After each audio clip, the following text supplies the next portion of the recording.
Hello, everyone. Welcome to Anointed Lady TV, the home of news and politics. If it is your first time in this channel, you are highly welcome. Thank you so much for stopping by. And if you like what we do on this channel, hit on the subscribe button. Also put on the notification bell so you'll be notified by YouTube anytime we drop a new video. And if you are returning subscribers, thank you very much for always coming back to watch our videos. On this platform, we drop videos every day and we react to every video that come our way. And on this very video, I will be watching with you. And after watching, let's go to the comment section and drop our opinion constructively. Like our videos and also share our videos if possible. See you next time in my next video.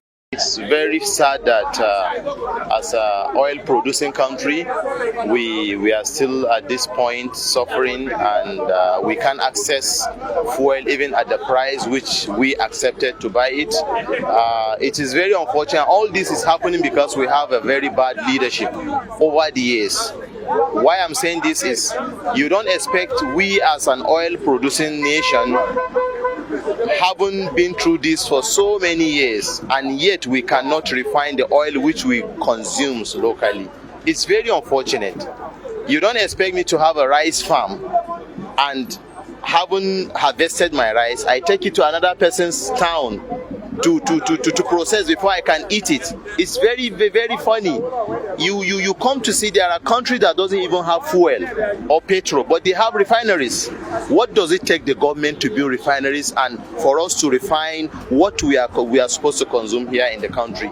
This is a warning, and this is the result you get when you don't have good and proactive leadership. When this present government was coming in, one of the promises and hope we had was we are going to have a fixed refineries. If our refineries are working, we don't have problems whatsoever it is, as far as fuel is concerned within the country. And to add to it, we're even at 165, the fuel is cost, considering our poverty level in this country. If you look at the minimum wage rate, proportionate to other countries' minimum wage rate, 165 naira per liter is expensive. I was privileged to study abroad, and I know how how fuel are bought over there and how their living standard is. I was opportune to do my masters in India. In India, a liter of fuel as at then, that's 4-5 years back, was around 170 something naira. But when you look at their minimum wage as at then was 25,000 rupees, which is over 100,000 naira. So you don't compare ourselves to people that are better than us in standard. So what this fuel scarcity is telling us is we should think beyond our regional crisis. We should think beyond our religious differences. We should do the right thing as far as the leadership of this country is concerned.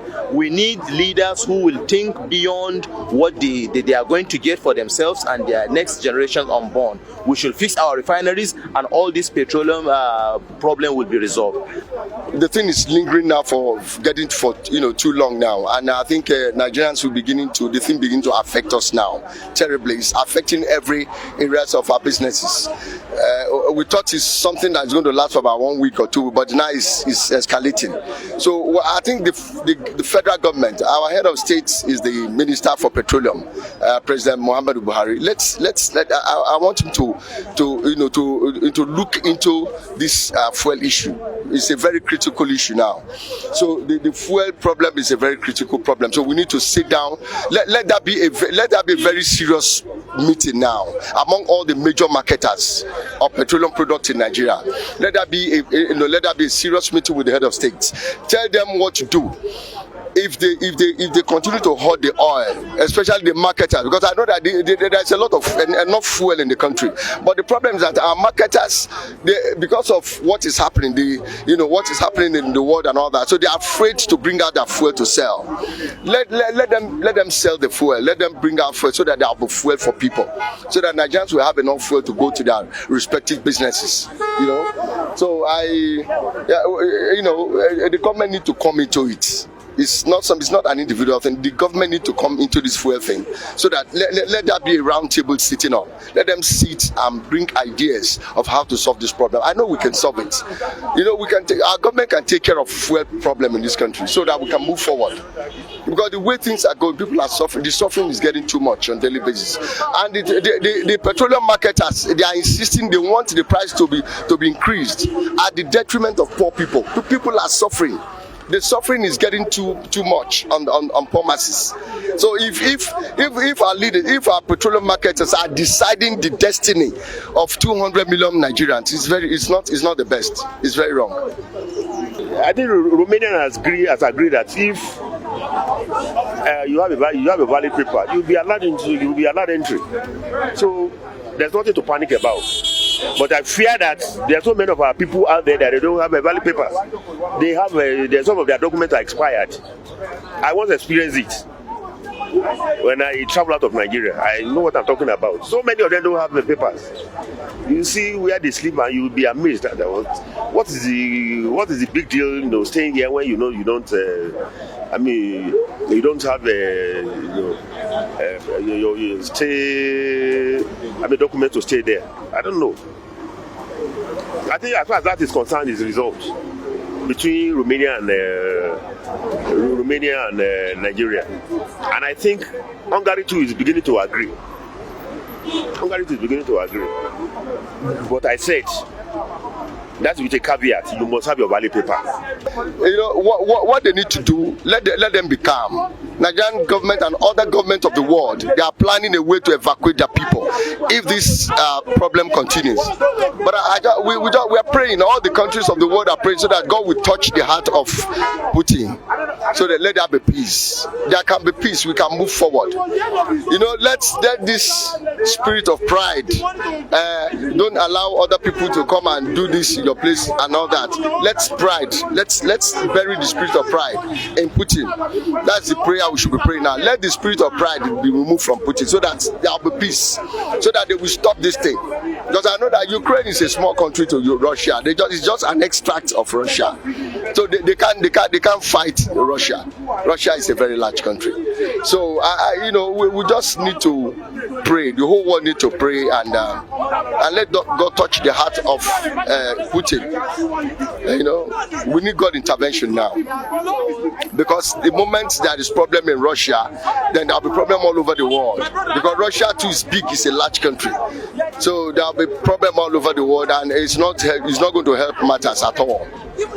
The economy of this nation is being politicized, and the truth of the matter is, if we can get to a particular point where we can tell ourselves the heart-shaking truth, people in charge should come out of these excuses they are giving and then make life a little bit easy for the masses. I think it will go a long way to help. But concerning the fight between Ukraine and Russia, all these things, they are just blatant excuses. And please, we should wake up from there. Nigeria remains one of the 6 largest produced oil nations all over the world, at the global world. We have one of the best refined oil.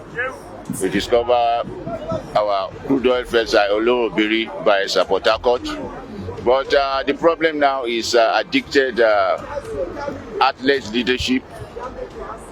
Leadership with difficult organ that find it difficult to use this oil and gas money to give Nigerian dividends of democracy, to improve the welfare and well-being of Nigeria at large. We are talking about the oil scarcity for the deadline of the scarcity to end. They say when problem of a human being is too much, you put it to Almighty God. Nigeria at large, presently now, we need a serious urgent divine intervention in our situation. So the end of this scarcity now, it depends on the federal government. The leaders at the top. The Minister of Petroleum, the GMD of NNPC, the MD of PPMC, on how to urgently use their initiative to distribute Nigerian PMS, AGU, and other petroleum products. As I've told you earlier, Nigeria needs at least 12 mega NNPC filling stations, or 8 in each local government of the 36 states of the Federal Republic of Nigeria, to ease distribution of petroleum products to all Nigeria at affordable price. Now there is the regulation of the petroleum product. You can import as a businessman. But if the government can use their initiative to uphold NNPC mega filling station, at least 8 or 10 in each 36 local government of Nigeria, Nigerian can be buying at affordable prices. You can see this hand is not equal. So the rich that have money, excess money, can go to the private filling station. Then the poor can go, lower income earner, they can go to NNPC mega filling station to queue at their own wish. Then about the Nigerians stranded at Poland, and they're allowing white people to scale to their country. I think the Minister of Foreign Affairs and Nigerian head diaspora to urgently maybe send aircraft or use a Nigerian immigration or humanitarian ministry to urgently rescue Nigerian there back. Maybe they should find a way to put them to a nearby country in Europe. Then from that nearby Europe country, they should use their initiative. They can connect by road